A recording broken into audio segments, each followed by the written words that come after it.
মাংস তো অনেকভাবেই খেয়েছেন, এভাবে কি খেয়েছেন কখনো? পটল আলু দিয়ে গরুর মাংসের ঝোল। আজকে আমি আপনাদেরকে এটাই করে দেখাবো। হ্যালো এভরিওয়ান, আসসালামু আলাইকুম। সবাই কেমন আছেন? আশা করছি ভালো আছেন। আমিও আলহামদুলিল্লাহ ভালো আছি। চলে আসলাম আজকে আরেকটি রেসিপি নিয়ে আপনাদের মাঝে। চলুন আর কথা না বাড়িয়ে রেসিপি শুরু করে দেই। এখানে আলু পটল আমি কেটে নিয়েছি এবং ধুয়ে পরিষ্কার করে নিয়েছি। এখানে মাংস নিয়েছি হাড় চর্বি সহ। এরপর একটা হাঁড়িতে দিয়ে দিব সামান্য পরিমাণে পেঁয়াজ আমি বড় সাইজের কেটে নিয়েছি। পেঁয়াজ দিয়েছি হাফ কাপ, দিয়ে দিলাম আদা বাটা 1 টেবিল চামচ, দিয়েছি রসুন বাটা 1 টেবিল চামচ। এরপর দিয়ে দিব হলুদ গুঁড়ো 1 চা চামচ।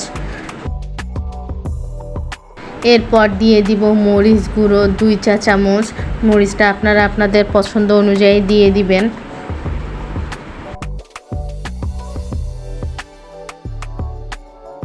এরপর জিরা গুঁড়ো হাফ চা চামচ দিয়ে দিব ধনিয়া গুঁড়ো হাফ চা চামচ, দিয়ে দিব স্বাদ মতো লবণ।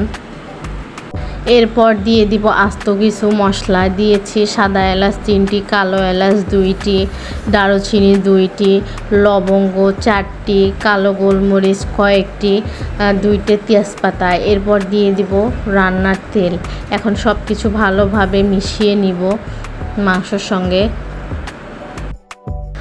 আপনারা চাইলে হাত দিয়েও এই কাজটা করতে পারেন। মেশানো হয়ে গেলে ঢাকনা দিয়ে ঢেকে দিচ্ছি।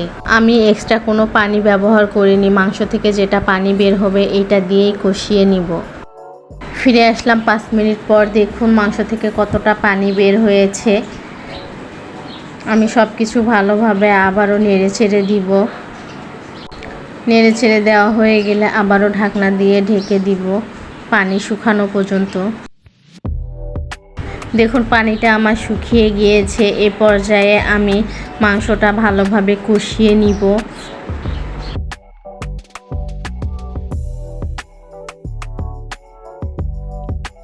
মাংসটা আমি খুব ভালোভাবে কষিয়ে নিয়েছি। দেখুন মাংস থেকে কতটা তেল বেরিয়ে এসেছে, আর দেখে হয়তো বুঝতে পেরেছেন অনেক ভালোভাবে কষিয়েছি। এরপর আমি পানি দিয়ে দিয়েছি সিদ্ধ হওয়ার জন্য। এখন ঢাকনা দিয়ে ঢেকে দিব। ফিরে আসলাম 5 মিনিট পর। আমি সব কিছু আবারও ভালোভাবে একটু নেড়ে ছেড়ে দিব। আমার রান্নার সময় সূর্য মামাও একটু যোগ দিয়েছে। দেখুন সূর্যের আলো আমার রান্নাতে পড়েছে। এরপর আবারও ঢাকনা দিয়ে ঢেকে দিব সেদ্ধ হওয়ার জন্য। মাংসটা প্রায় সিদ্ধ হওয়ার মাঝামাঝি। আমি পুরোপুরি সিদ্ধ করে নিব না। দেখুন এই পর্যায়ে আমি কেটে রাখা আলু আর পটল অ্যাড করে দিব। এখন আলু পটল ভালোভাবে মশলার সঙ্গে মিশিয়ে নিব। আলু আর পটলটা ভালোভাবে মাংসর সঙ্গে কিছুক্ষণ কষিয়ে নিব।